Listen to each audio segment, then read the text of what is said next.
सार्थक पहल बदलाव हमसे है में पुनः आप लोगों का एक बार स्वागत है। और भारत के वायसराय के रूप में हम लेके आए हैं आज लॉर्ड रेडिंग। पिछले वीडियो में हमने पढ़ा लॉर्ड चैम्सफोर्ड 1916 से 1921। देखा कि इनके समय में गांधी जी द्वारा चंपारण सत्याग्रह 1917, खेड़ा सत्याग्रह 1918 और मिल मजदूर सत्याग्रह के बाद में क्रमशः उनके द्वारा प्रारंभ किए गए। जहां चंपारण सत्याग्रह के लिए राजकुमार शुक्ल द्वारा, खेड़ा सत्याग्रह के लिए मोहनलाल पांडे द्वारा और अहमदाबाद मिल मजदूर के लिए उन्हें अंबालाल साराभाई द्वारा निमंत्रण दिया गया था।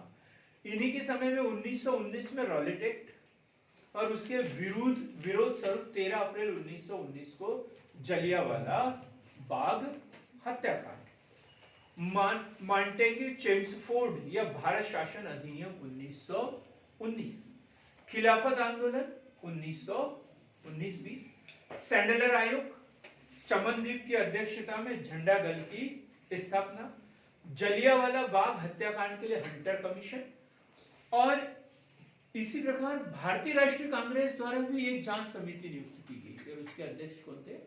मदन मोहन मालवीय। अब हम पढ़ेंगे लॉर्ड रेडिंग। किसको पढ़ेंगे हम पहले? Lord raiding.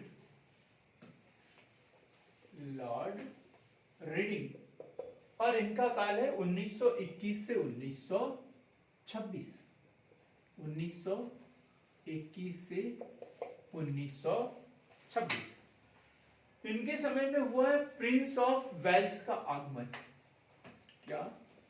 Prince of Wales का आगमन और भारतीयों द्वारा इसका विरोध। भारतीयों द्वारा विरोध। वापस जाओ के नारे लगाए गए, काले झंडे दिखाए गए। भारतीय कम्युनिस्ट पार्टी, भारतीय कम्युनिस्ट पार्टी, वामपंथी जिसे बोलते हैं, भारतीय कम्युनिस्ट पार्टी 1921 एम एन राय। किसके द्वारा? एम एन राय द्वारा भारतीय कम्युनिस्ट पार्टी की स्थापना 1921। क्वेश्चन बड़ा महत्वपूर्ण है ये। कम्युनिस्ट पार्टी की स्थापना कब? 1921। काकोरी कांड इनके समय में हुआ है। काकोरी कांड कब हुआ है? 9 अगस्त 1925। 9 अगस्त 1925। 9 अगस्त 1925। क्या था इसमें? काकोरी कांड में कौन थे? कौन काकोरी कांड? R3, हाँ, R3A1, R3A1, राम प्रसाद बिस्मिल, रोशन सिंह लाहिड़ी, अशफाक उल्ला खान और शांतनु जी। एक कौन? R3 ना, नहीं,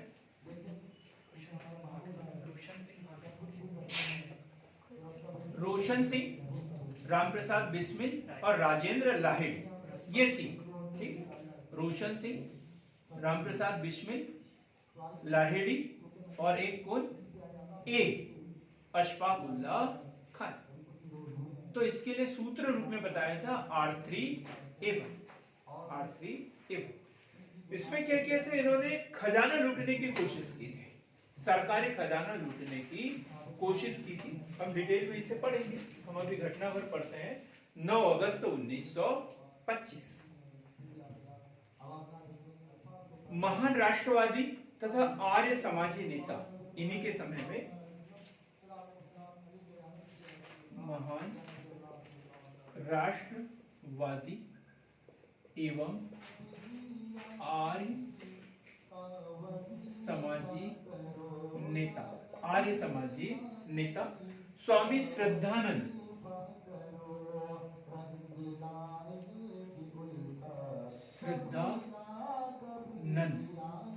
जी की हत्या, श्रद्धानंद जी की हत्या दिसंबर 1926, दिसंबर 1926।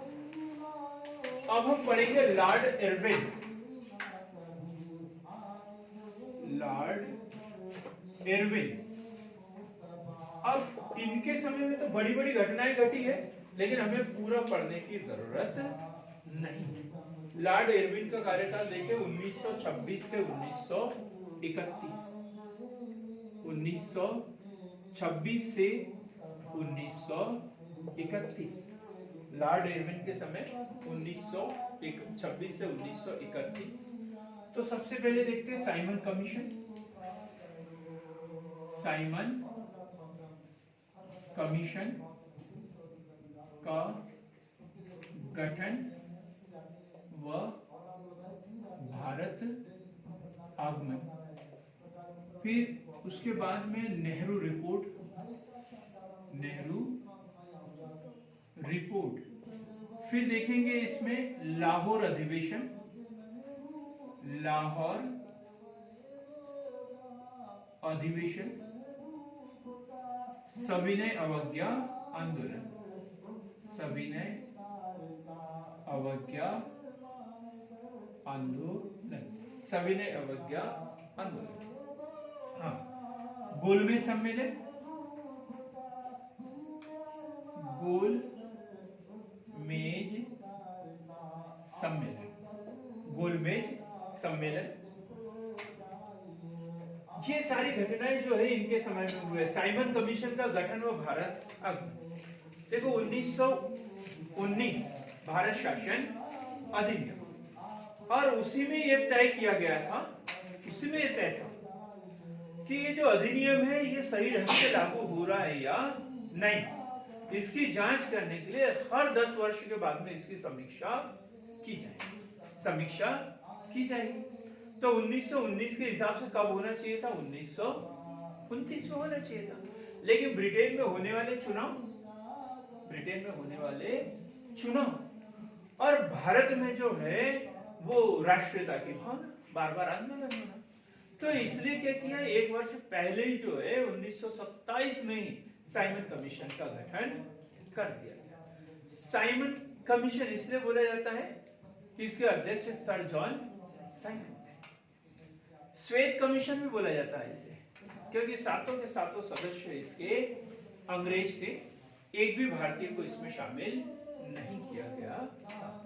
जिन समस्याओं पर यह विचार करने वाला था, भारतीयों को उससे न्याय की जरा से भी उम्मीद नहीं थी कि भारतीयों की जो दिक्कतें थी वो अंग्रेजों के विरुद्ध थी। अरे अंग्रेज ही थे तो उनके साथ न्याय तो कर ही नहीं सकते थे, ऐसा भारतीयों को लग रहा था। 1928 ईस्वी में जब साइमन कमीशन भारत पहुंचा तो उसे काले झंडे दिखाए गए और साइमन गो बैक, साइमन वापस जाओ, साइमन वापस जाओ के नारे लगाए गए। साइमन वापस जाओ के नारे लगाए गए और इसका विरोध अलग अलग जगह से अलग अलग व्यक्तियों के द्वारा किया गया। और पंजाब में जो है साइमन कमीशन का विरोध किया जा रहा था लाला लाजपत राय, लाला लाजपत राय के द्वारा। तो जहां सैंडर्स के आदेश से वहां लाठीचार्ज हुआ और ये घायल हुए और कुछ दिनों के बाद में इनकी मृत्यु हुई। लाला लाजपत राय, ये सीक्वेंस से याद करना है, लाला लाजपत राय, उनकी मृत्यु हो गई। और इन्होंने ही बोला था कि मेरे पर पड़ी हुई एक एक लाठी जो है अंग्रेजों की ताबूत में कील साबित होगी। ये उनके शब्द, किसके शब्द है ये? लाला लाजपत राय। किसको बोला था इन्होंने? अंग्रेजों के लिए। किसके लिए? अंग्रेजों के लिए ये शब्द बोले गए थे। क्लियर हो गया ये?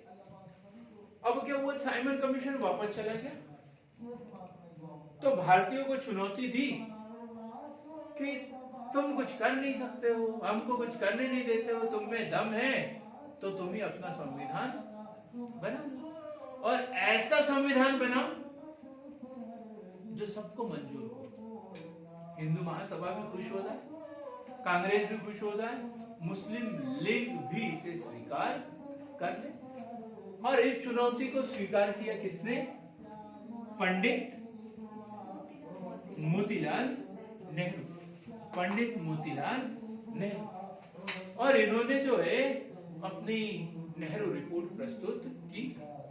कांग्रेस ने मुस्लिम लीग ने उसका विरोध किया, मुस्लिम लीग ने उसका विरोध किया। तो बोला हट कोई बात नहीं, फेंक कचरे में डाल दो उसे, ठीक है, बात खत्म हो गई। नेहरू रिपोर्ट 1928-29 किसके द्वारा? मोतीलाल नेहरू के द्वारा खत्म हो गया इसका काम।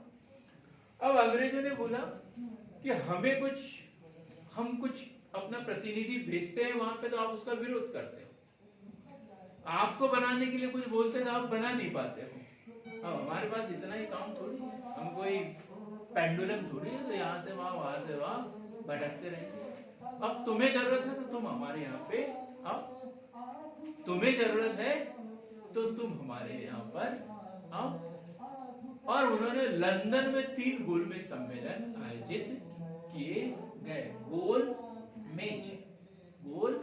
मेज राउंड टेबल कॉन्फ्रेंस, एक ऐसा टेबल था और उसके आसपास सभी प्रतिनिधियों को बैठना था। और ऐसा नहीं कि कांग्रेस को बुलाया था, भारत में जितने भी दल हैं उन सब के प्रतिनिधियों को वहां पर बुलाया गया था, सभी के प्रतिनिधियों को वहां पर बुलाया गया था, सभी दलों को। और 3 गोलमेज सम्मेलन वहां पर हुए, 1930, 1931, 1932। पहले गोलमेज सम्मेलन का कांग्रेस ने विरोध किया, कांग्रेस उसमें शामिल नहीं। दूसरे गोलमेज सम्मेलन में गांधी जी गए थे, और तीसरे गोलमेज सम्मेलन में फिर कांग्रेस से कोई नहीं गया। तीनों गोलमेज सम्मेलन में एकमात्र व्यक्ति थे डॉक्टर भीमराव अंबेडकर, जिन्होंने तीनों गोलमेज सम्मेलनों में भाग लिया हुआ। बात क्लियर होगी? गोलमेज सम्मेलन हम डिटेल में अलग से पढ़ेंगे, मैं पहले ही बता रहा हूँ, इतना सा पढ़ने से काम नहीं चलेगा, हमें बहुत डिटेल में पढ़ना है। अभी मैं उसकी एक ऊपरी लाइन बता रहा हूँ, अब हमने जो घटनाएं पढ़ रहे हैं उसको डिटेल में पढ़ेंगे। फिर उसी बीच हुआ लाहौर अधिवेशन। लाहौर अधिवेशन हुआ है दिसंबर 1929, दिसंबर 1929। लाहौर अधिवेशन 15 अगस्त पे जब भाषण देते हैं, 26 जनवरी पे जब भाषण देते हैं, तो बार बार हर पुराना व्यक्ति लाहौर अधिवेशन का जिक्र अवश्य करता है। और क्या बोलता है? रावी नदी के तट पर मध्य रात्रि में एक विशाल जनसभा को पंडित जवाहरलाल नेहरू जी द्वारा संबोधित किया गया, तिरंगा झंडा फहराया गया और बोला गया कि आज से सब लोग अपने आप को स्वाधीन समझे। 26 जनवरी 1930 को पूरे देश में स्वाधीनता दिवस के रूप में मनाया जाएगा, और स्वाधीन होने के लिए एक जन आंदोलन चलाया जाएगा। ये उन्होंने घोषणा की थी। कब? लाहौर अधिवेशन में। किसने की थी अध्यक्षता इसकी? पंडित जवाहरलाल नेहरू सबसे युवा अध्यक्ष बने थे कांग्रेस के। 2 नई विचारधाराओं का जन्म उस समय हुआ, एक पंडित जवाहरलाल नेहरू और दूसरे सुभाष चंद्र बोस। पंडित जवाहरलाल नेहरू और सुभाष चंद्र बोस, दोनों की विचारधारा में जमीन आसमान का अंतर देखेंगे, हम बहुत डिटेल में पढ़ने वाले हैं। तो ये लाहौर अधिवेशन दिसंबर 1929 रावी नदी के तट पर, कहां पर? लाहौर में, रावी नदी के तट पर। अध्यक्षता किसने की थी? पंडित जवाहरलाल नेहरू। दो बातें क्या क्या बताई मैंने? 26 जनवरी 1930 को स्वाधीनता दिवस, और इसे प्राप्त करने के लिए एक विशाल जन आंदोलन। और वो जन आंदोलन कौन सा होगा? सविनय अवज्ञा आंदोलन। सविनय अवज्ञा आंदोलन ये महात्मा गांधी जी के नेतृत्व में चलाया गया। तो ये घटनाएं थी किनके समय की? लॉर्ड इरविन के समय की। अब हम पढ़ेंगे Lord Wellington. Lord Wellington, Lord Wellington 1931 से 1936।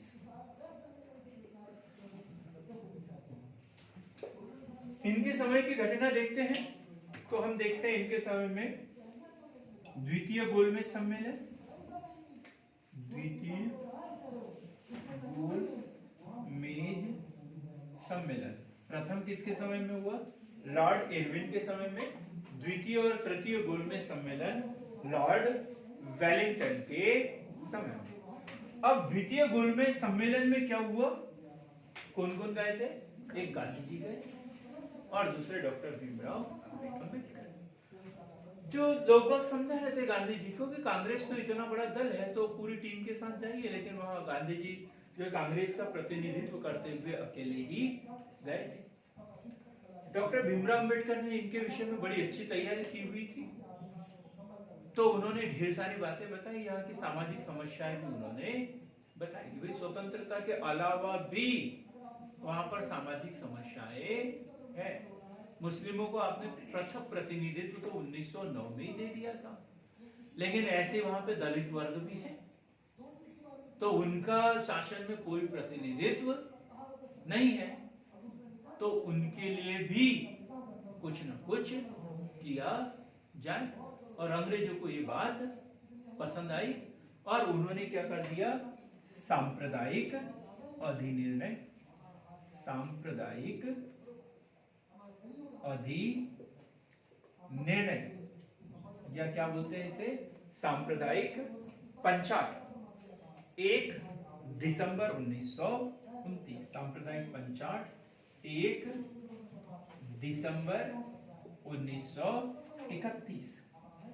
और जब द्वितीय गोलमेज सम्मेलन से वापस आई पूरी टीम, तो गांधी जी ने आते बराबर क्या बोला कि मैं खाली हाथ लौटा, ये क्वेश्चन बनता है, और मैं आप लोगों को निराश किया है, मैंने आप लोगों के लिए कुछ भी लेकर नहीं आया हूं। और अब इसके विरुद्ध जो है उन्हें जेल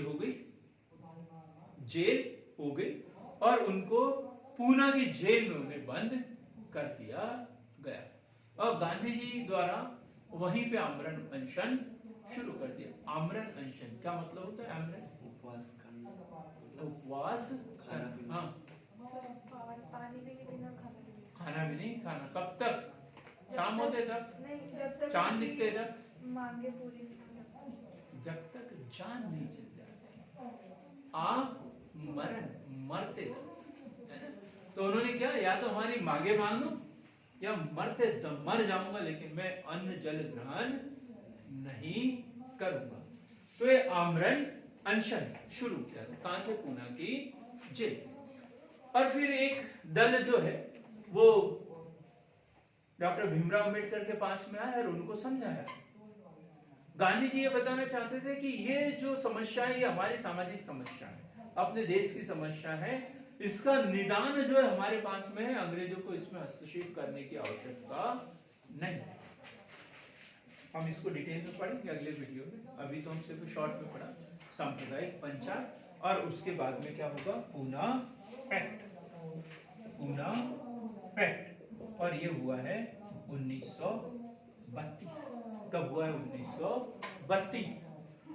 और इसमें जो है 23 सितंबर 1932, 23 सितंबर 1932। और इसमें ये गांधी जी और अम्बेडकर जी के बीच में एक समझौता हुआ, और इसमें ये बोला गया है कि आप लोगों को पृथक प्रतिनिधित्व अलग से नहीं दिया जाएगा, जो कांग्रेस की सीटें हैं उसी में से दिया जाएगा। ठीक? और अम्बेडकर जी ने और गांधी जी ने दोनों बातें स्वीकार की, और कौन सा पैक्ट बना? पूना पैक्ट, 23 सितंबर 1932। हम डिटेल में पढ़ेंगे किसके हस्ताक्षर हुए, क्या हुआ, पूरा डिटेल में पढ़ेंगे। अभी सिर्फ याद रखना है कब हुआ था। 23 सितंबर 1932। और उसके बाद में तृतीय गोल मेज सम्मेलन, तृतीय गोलमेज सम्मेलन 1933। अब तीनों गोलमेज सम्मेलन हुए, नेहरू रिपोर्ट हुई, साइमन कमीशन आया और इन सब से कुछ बातें ली और उन्होंने क्या बना दिया, भारत शासन अधिनियम 1935। क्या बन गया, भारत शासन अधिनियम 1935।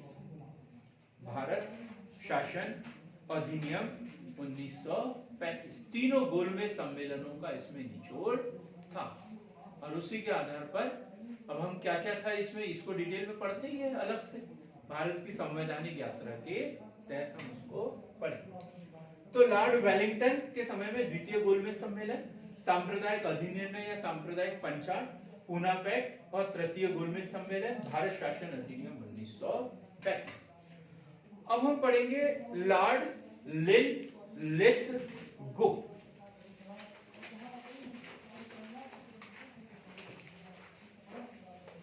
Lord Lithgow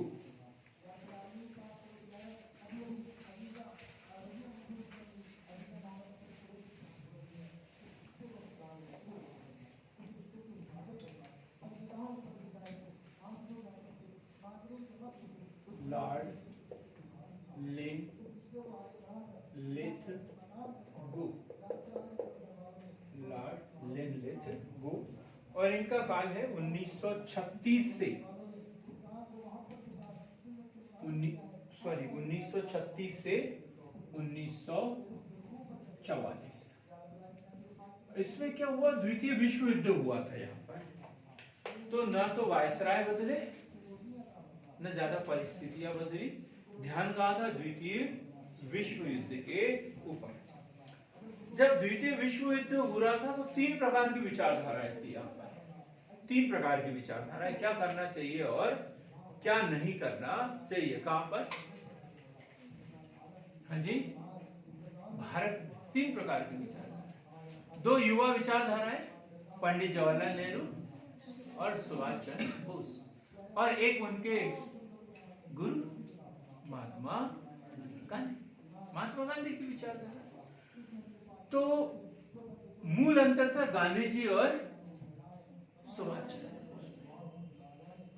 Bose. सुभाष चंद्र बोस बोलते थे कि लोहा गर्म है, मार दो हथौड़ा, अभी हमें मौका मिला है, अब शायद दोबारा मौका न मिले, कि अंग्रेज युद्ध में व्यस्त है, तभी हमें भारत की सफलता के लिए प्रयास कर लेना चाहिए, क्योंकि शत्रु जो है अभी कमजोर है, आदर्श स्थिति है शत्रु के ऊपर हमला करने की।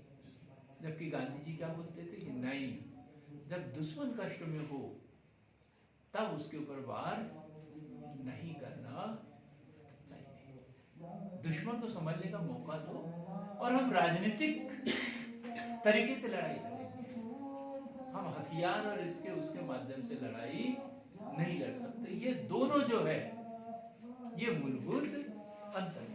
जवाहरलाल नेहरू जी जो जैसा होगा तब देख लेंगे, वो बीच की विचारधारा अपनाते हैं, जब जैसी परिस्थिति बनेगी तब देख लेंगे, वो बीच की स्थिति अपनाते हैं।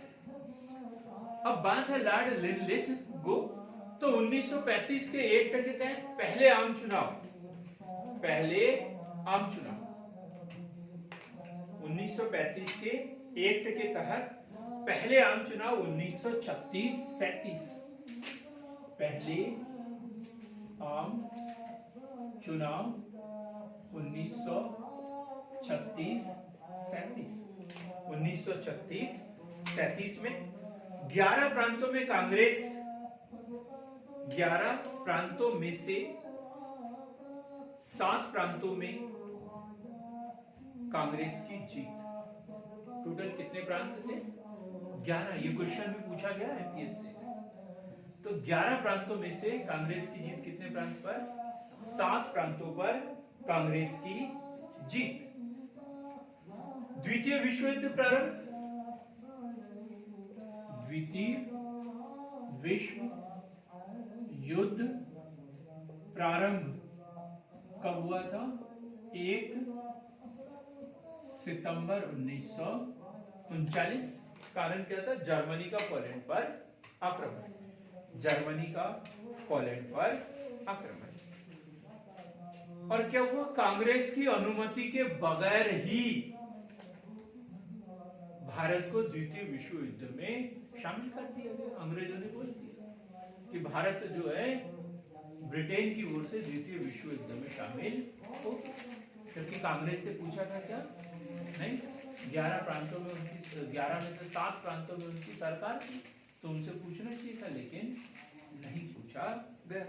और कांग्रेस को ऐसा लगा सारे सरकार हमारी है, फिर भी हमसे नहीं पूछा गया, तो हमारी सरकार होने का क्या मतलब है?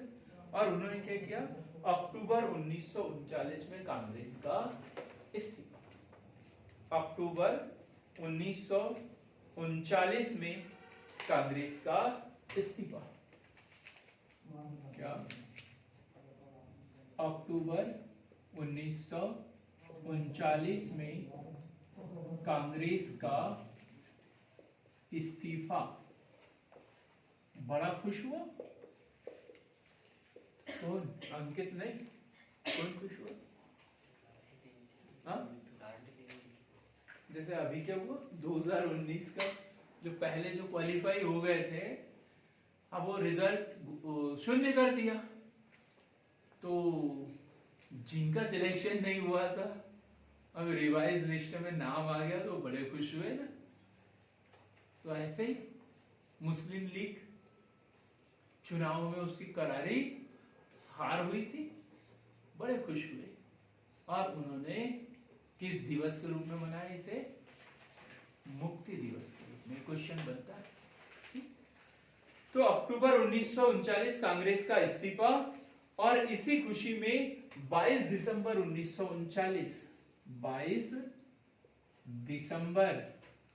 1939 को मुस्लिम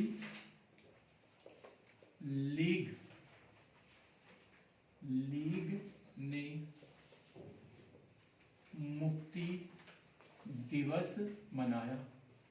मुक्ति दिवस मनाया। क्या मनाया? मुक्ति दिवस मनाया। याद रहेगा बराबर? मुक्ति दिवस मनाया। अप्रैल 1939 सुभाष चंद्र बोस द्वारा क्या? फॉरवर्ड ब्लॉक की स्थापना। क्या हुआ था 1938 और 1939? क्या बोलते हैं इसे? त्रिपुरी संकट। त्रिपुरी संकट। जब ये चुनाव होने वाले थे, तो सुभाष चंद्र बोस को गांधी जी ने स्पष्ट बोला था कि आप फॉर्म मत भरिए। इन्होंने बोला मैं तो फॉर्म भरूंगा, और उन्होंने अपने प्रत्याशी किसको? पट्टाभी सीताराम मैया को खड़ा किया, कांग्रेस के गांधी जी की ओर से। और उन्होंने बोला था कि ये प्रत्याशी नहीं है, ये मैं स्वयं मैं हूं, और इसकी हार मतलब गांधी की हार, ये उनके द्वारा बोला गया। और चुनाव हुए, और उसमें वास्तव में पट्टाभी सीताराम मैया की हार हो गई। तो सुभाष चंद्र बोस जी ने जब कमेटी का गठन किया, तो सभी सदस्यों ने क्या कर दिया? इस्तीफा दे दिया। इस्तीफा दे दिया। तब निर्णय करने के लिए तो कोई ना कोई कोरम तो पूरा होना चाहिए। तब जब सभी सदस्यों ने इस्तीफा दे दिया, तो कोई भी निर्णय करते तो इनका कोरम पूरा होता ही नहीं था। तो बोले ऐसा अध्यक्ष बनने से भी क्या फायदा? तो इन्होंने भी इस्तीफा दे दिया। तो उसे क्या बोलते हैं? त्रिपुरी संकट। उसे क्या कहते हैं? त्रिपुरी संकट। फिर हम बाद में देखेंगे कि कौन इसका अध्यक्ष बनेंगे, क्या है वो डिटेल में हम पढ़ेंगे, अभी तो यही याद है।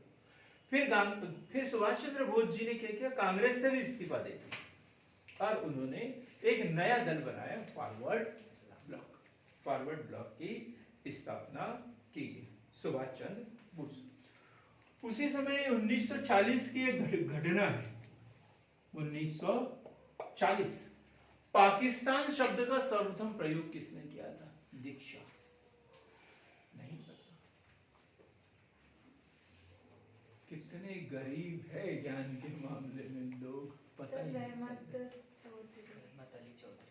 मोहम्मद अली जिन्ना ने नहीं किया था जी, उन्होंने पाकिस्तान की मांग की थी, लेकिन पाकिस्तान शब्द किसने दिया? पाकिस्तान शब्द के जनक हैं चौधरी रहमत अली।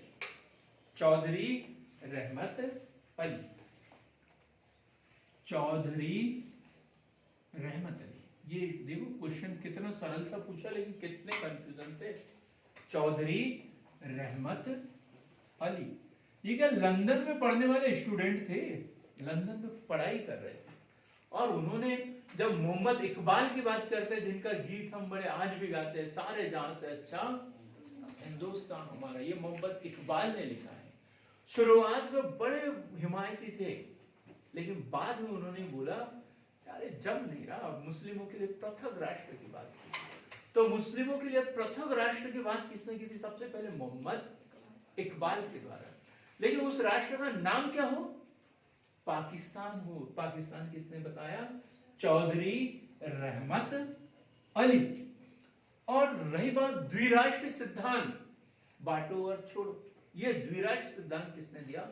मोहम्मद अली जिन्ना। द्विराष्ट्र सिद्धांत क्या? मोहम्मद अली जिन्ना। तो ये याद रखना है, चौधरी रहमत अली पाकिस्तान शब्द। पाकिस्तान शब्द चौधरी रहमत अली।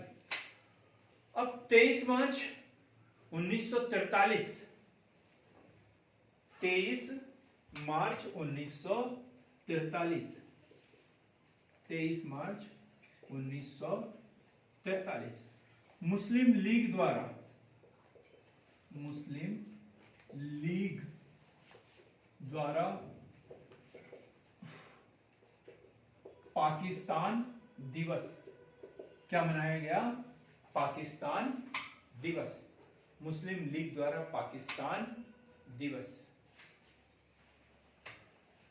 अब क्या हुआ? 1940 तक आते आते जो है वो सविनय अवज्ञा आंदोलन का प्रथम चरण, द्वितीय चरण सब खत्म हो गया।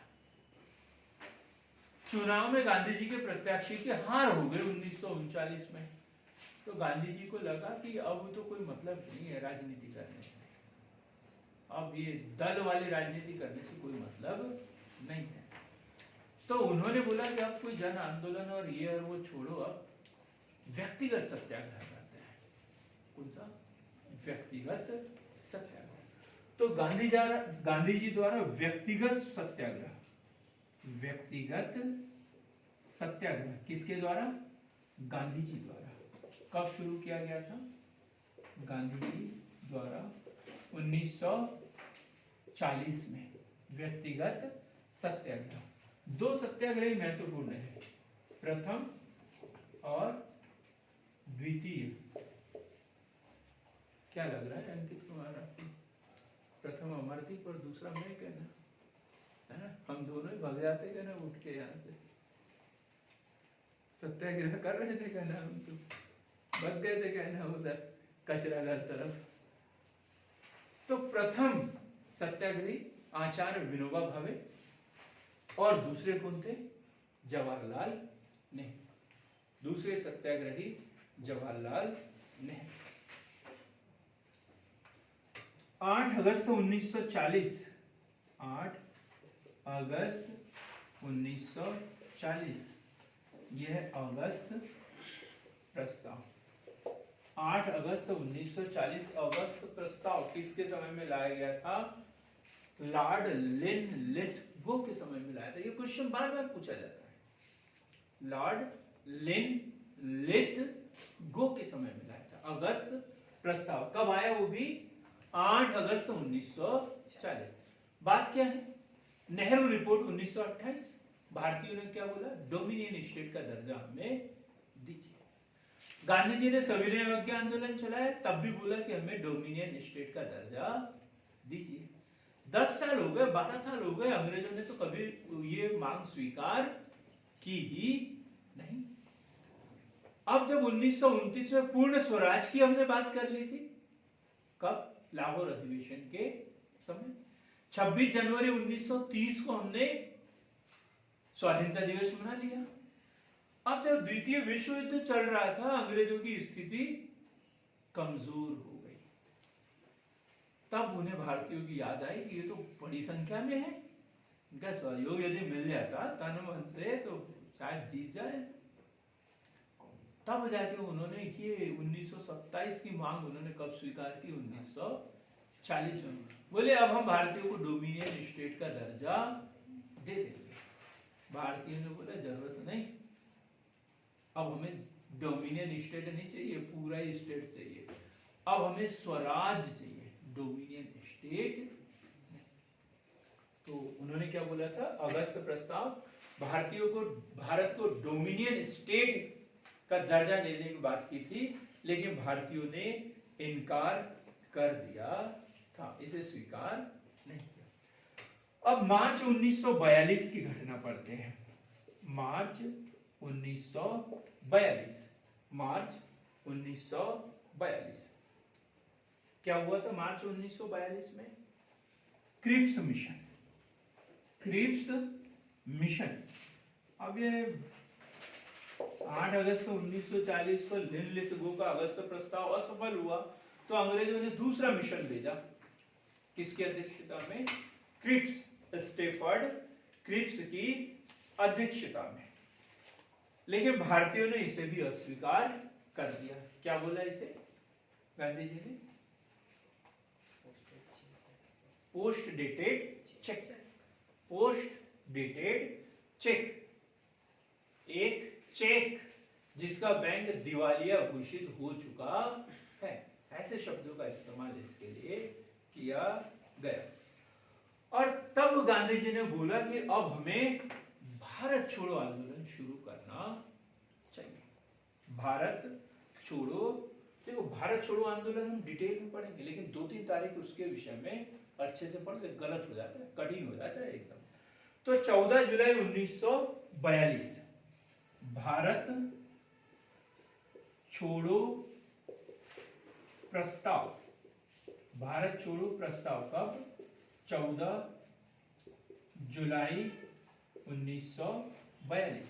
भारत छोड़ो प्रस्ताव 14 जुलाई 1942, 14 जुलाई 1942 भारत छोड़ो प्रस्ताव। 8 अगस्त 1942, 8 अगस्त 1942, 8 अगस्त 1942 कब?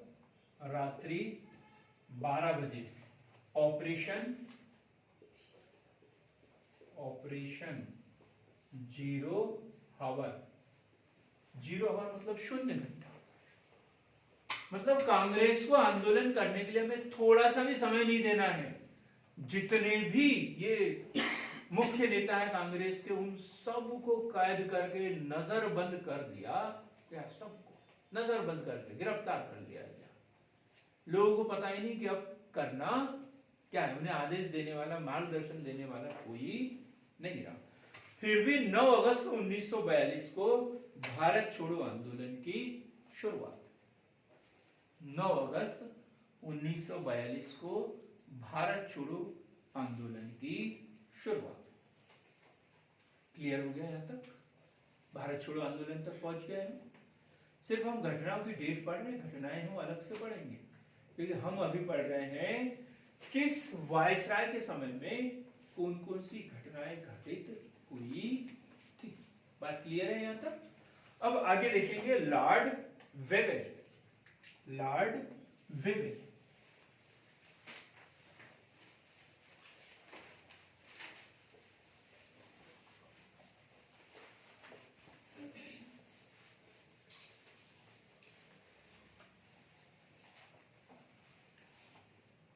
लॉर्ड वेवेल 1944 से 1947, लॉर्ड वेवेल 1944 से 1947। तो भी भारत छोड़ो आंदोलन, क्रिप्स मिशन हो गया, भारत छोड़ो आंदोलन बड़ा उग्र आंदोलन हुआ था। अब अंग्रेजों को लगा कि नहीं यार, अब तो इनको आजादी देना ही पड़ेगा। तो उससे पहले उन्होंने सोचा कुछ थोड़ा बहुत व्यवस्थित तो हो भारत में। अब ऐसा आंदोलन चल रहा हो तभी हमें किसी को दे दे तो वो आपस में झगड़ेंगे, तो कुछ ना कुछ तो व्यवस्थित तो होना चाहिए। तो सबसे पहले आई इनकी वेवेल योजना। वेवेल योजना, वेवेल योजना ये है 25 जून 1945। 25 जून 1945, 25 जून 1945 वेवेल योजना। और वो भी कहां पे? शिमला में। शिमला में, कहां पर? शिमला में। लेकिन अब भारत छोड़ो आंदोलन तो चल ही रहा था।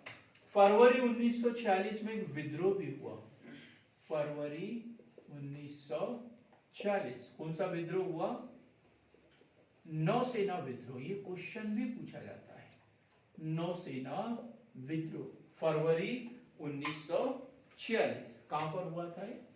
मुंबई, मुंबई में नौसेना विद्रोह। अब जब वेवेल योजना सफल नहीं हुई तो फिर क्या हुआ? मार्च 1946, अब पानी सिर से ऊपर निकलते जा रहा था, तो ये आया कैबिनेट मिशन।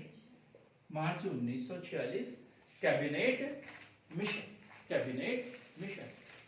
और उन्होंने विधिवत कार्यवाही बताई कि ऐसा ऐसा करेंगे, ये करेंगे, चुनाव करा देंगे, धीरे धीरे तुम्हें अंतरिम सरकार तक पहुंचा देंगे। चुनाव की बात की उन्होंने, सब कुछ हुए, चुनाव वगैरह सब कुछ हुए। कांग्रेस की उसमें जीत हो गई, उसकी पराजय हो गई। और क्या हुआ? जो मुस्लिम लीग की मांग थी, बांटो और छोड़ो, बांटो और छोड़ो, द्विराष्ट्र सिद्धांत, पाकिस्तान की मांग, इसको उन्होंने अस्वीकार कर दिया। इन्होंने अस्वीकार कर दिया। तो कैबिनेट मिशन क्या लिखेंगे? पाकिस्तान की मांग अस्वीकार कर दी। पाकिस्तान की मांग अस्वीकार कर दी। तो मुस्लिम लीग द्वारा क्या बनाया गया? मुस्लिम लीग द्वारा प्रत्यक्ष कार्यवाही दिवस, प्रत्यक्ष कार्यवाही दिवस कब मनाया गया? 16 अगस्त 1946, 16 अगस्त 1946। 2 बार पीएससी के मेंस में मैंने ये उत्तर लिखा हुआ है। क्वेश्चन क्या बनता है? एक बार पूछा था किन परिस्थितियों में भारत को स्वतंत्रता मिले, तो उसमें ये था प्रत्यक्ष कार्यवाही दिवस। कितना खून खराबा हुआ, गदर फिल्म का ये सीन देखो, सब ऐसे ही इसी घटनाक्रम का हिस्सा है, प्रत्यक्ष कार्यवाही दिवस। दूसरी एक बार ये क्वेश्चन बना था कि गांधी जी ने भारत विभाजन को क्यों स्वीकार किया था, उसमें भी यही है, प्रत्यक्ष कार्यवाही दिवस। हिंदू मुस्लिम दंगे, सांप्रदायिक हिंसा, बड़े डिटेल में हमें ये लिखना होता है। तो क्या? प्रत्यक्ष कार्यवाही दिवस 16 अगस्त 1946। अब इटली की घोषणा, इटली की घोषणा कौन थे भैया? इटली, ब्रिटेन के प्रधानमंत्री। वो वहां से सब कुछ देख रहे थे भारत में क्या क्या हो रहा है। और चूंकि ये कौन से लेबर पार्टी के नेता थे, तो ये भारत के प्रति थोड़ी सी सहानुभूति भी रखते थे, सहानुभूति रखते थे। तो क्या हुआ? 20 फरवरी 1946, कब की? 20 फरवरी 1946 को इटली ने क्या घोषणा की थी कि जून 1948 से पहले पहले, जून 1948 से पहले पहले भारत को आजाद कर दिया जाएगा। जून 1948 से पहले भारत को स्वतंत्र कर दिया जाएगा, ये उन्होंने घोषणा भी कर दी थी। लेकिन अब उन्होंने क्या किया, माउंटबेटन को, ये जो लॉर्ड बेवल को भेजा था, और वो उनको ऐसा लगा कि अभी इनसे संभव नहीं है, और इससे योग्य व्यक्ति को, जो ऐसी परिस्थितियों को समझता हो, उसको भेजा जाए। और उन्होंने भारत के अंतिम वायसराय लॉर्ड माउंटबेटन को भेजा। लॉर्ड माउंटबेटन मार्च 1947, कब?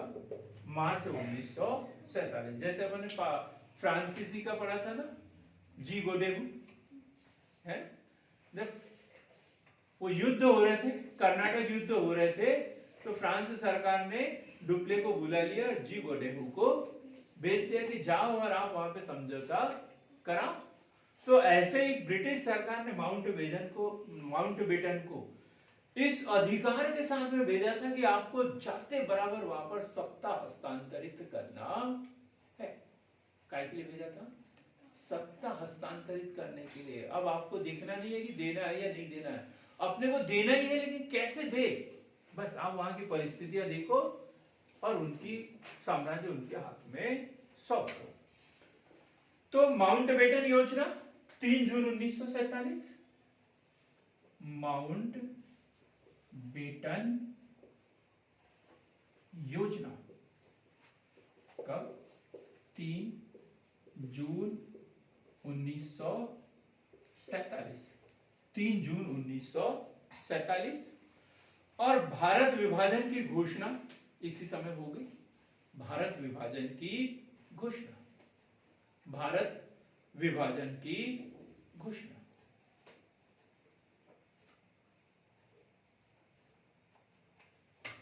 भारत स्वतंत्रता विधेयक, भारत स्वतंत्रता विधेयक कहां प्रस्तुत किया गया होगा? ये दिल्ली में, कलकत्ता में, चेन्नई में, कहां पर?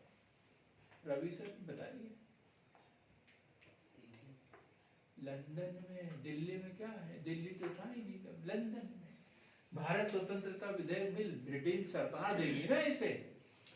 तो 4 जुलाई 1947 को ब्रिटिश संसद में एक लॉर्ड एटली ने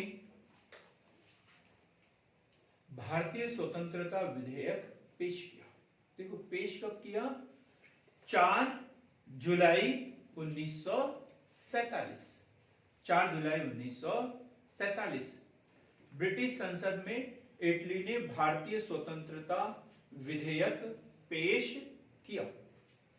अब भारत स्वतंत्र कब हुआ, पारित कब हुआ? ये 18 जुलाई 1947 को ये विधेयक पारित हो गया।